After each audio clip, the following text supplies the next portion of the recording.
Hey guys, welcome to the channel. So I got a fun video for you today. Today's video is going to be the AR-15. And this video is going to be the 5 things that I hate about the AR-15. Oh wait just a minute, don't get mad yet. It's also going to be the 5 things I love about the AR. So let's just dive right in. Thank you for watching.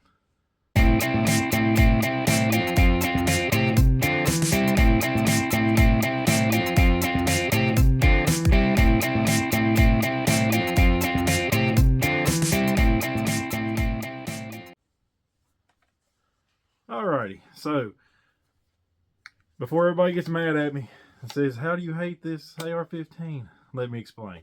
So I'm going to list 5 things that I hate and 5 things that I love about the AR-15. I have several of them, and all the ones that I have I love because they're mine. But just the AR-15 in itself as a platform, I'm going to tell you about what I hate about them. So we're going to start off with from the least to the greatest in the order of 5. So starting out, number 5 is performance. And I know you're saying, oh, how do you hate the performance? All right, so let me explain. So with the AR-15, the standard barrel length is going to be 16 inches to 18 for most rounds. There are some pistols out there, 7.5 to 10 inch barrels in various cartridges. But so right out of the gate with a 16 inch barrel in any given round, you're losing velocity versus a bolt action of the same caliber in a 22 inch barrel. Not only that, but you're also losing velocity based on the gas system. So right out of the gate, you're losing performance. Not only because of the barrel length, but the gas system. How much? Not enough. I mean, it depends on what you want. I'm not saying that you can't go out there and a 6.5 Grendel or on an AR-10 platform, which we're going to keep this one to 15s only. We're not going to be talking about 10s, so we'll say 6.5 Grendel, which is what I have here behind me. So I'm not saying that you can't take this Grendel and with a quality scope and hit a target at 1,000 yards. What I'm saying is you can take this Grendel in a bolt action and shoot at 1,000 yards more efficiently with a bolt action. You got more velocity with the same cartridge with a same length barrel, simply because of the gas system. So that's number 5. Not a big deal. You're losing 100 feet per second or whatever. Not a huge deal. All right.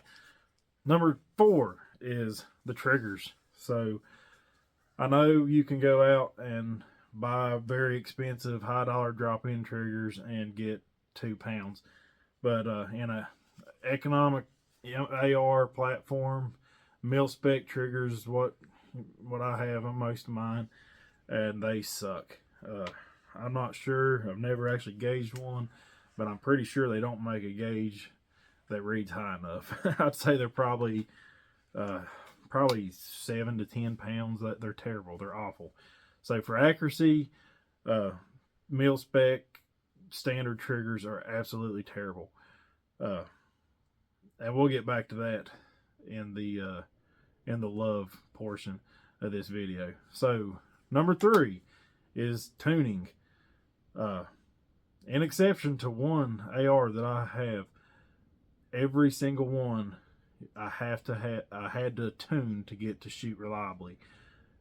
Whether it be with the gas system or the buffer weight, tube weights, or springs, or whatever it is, I had to tune them all. I do have one that shot good right out of the box, and never touched it in it. But out of all the other ones I have and I own, I've had to tune every single one of them, especially in cartridges that differ from 5.56. Most of your carbine 16-inch 5.56s, they're going to shoot right out of the gate, no problems, no questions asked. But when you start getting into different ones, the 7.62 by 39, the Grendel, Blackout, I got a 350 Legend back here.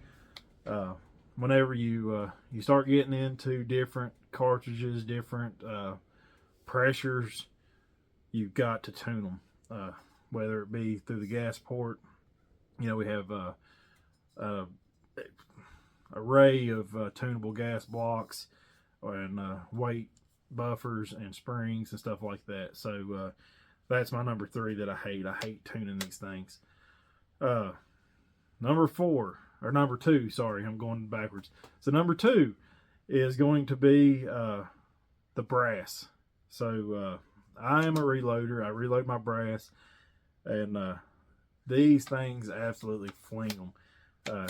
So I have a hard time enjoy shooting one because every single shot I make, I'm going and looking for my brass, with the exception of steel cases. But anytime I reload, I'm shooting reloadable brass cases. I find myself worrying more about the brass than having fun shooting.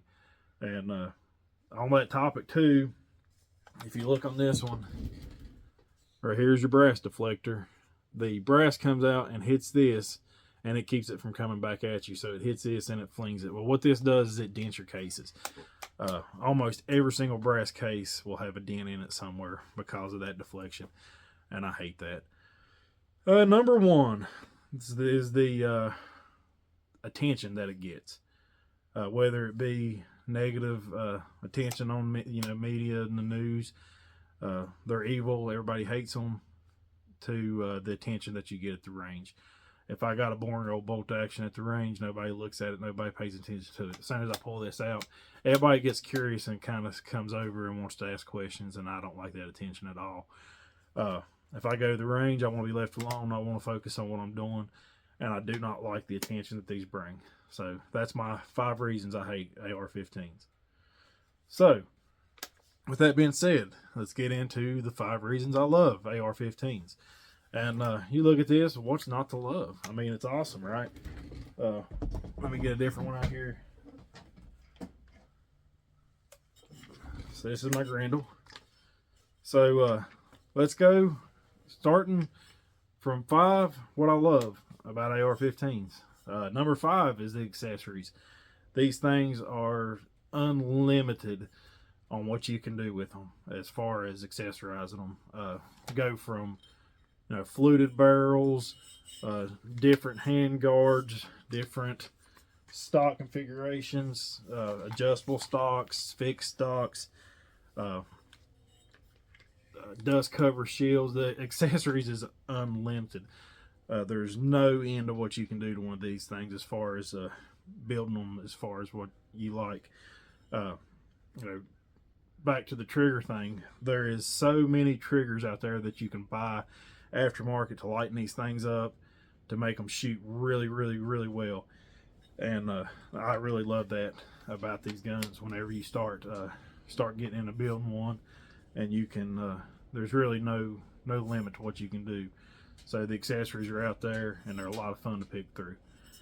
So it brings us to number 4, and it's kind of the same, but it's kind of different, and that is parts.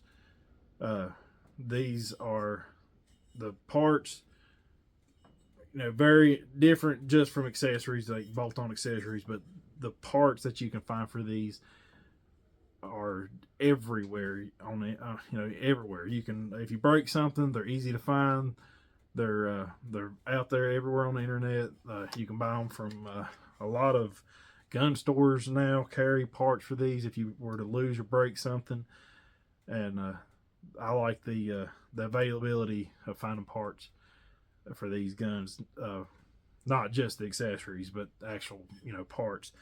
So whenever I go to for now, you go to build one of these, there's thousands of websites, or well, hundreds, maybe thousands, that you can find different parts, price compare, and most of your major manufacturers will distribute these through tons and tons of outlets, so the parts are available and you can actually find what you're looking for. And hopefully it stays that way for a long, long time, because who am I kidding? I love these things. All right, that brings us to number 3. And number 3 is going to be the same as number 3 on my hate list, and that's tuning. I love that they're tunable. I hate tuning them, but I love that they are tunable. There's, like I said in the first part, there's tons of gas block configurations, tunable gas blocks, adjustable gas blocks. There's tons of different weight buffer springs and weight buffers, and you can really tune these things if you know what you're doing to get peak performance.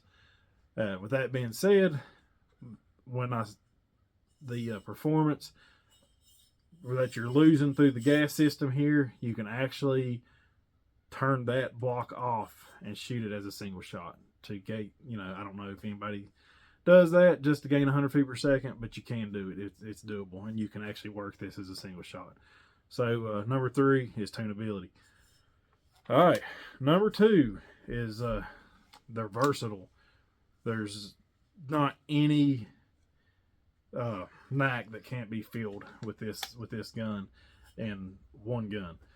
So no matter what you want to, no matter what you want to do, you want to target shoot, small game, varmint hunting, deer hunting. I'm going to limit it to medium size game with the calibers available in the AR-15. If we move up to the AR-10, you got 308, Creedmoor, it's unlimited. But we're sticking with the 15 platform, so you got the 350 Legend. There's a bunch of calibers out there for this gun that can fill any void that you need filled. One thing that I use them for, and I'm going to bring out this one.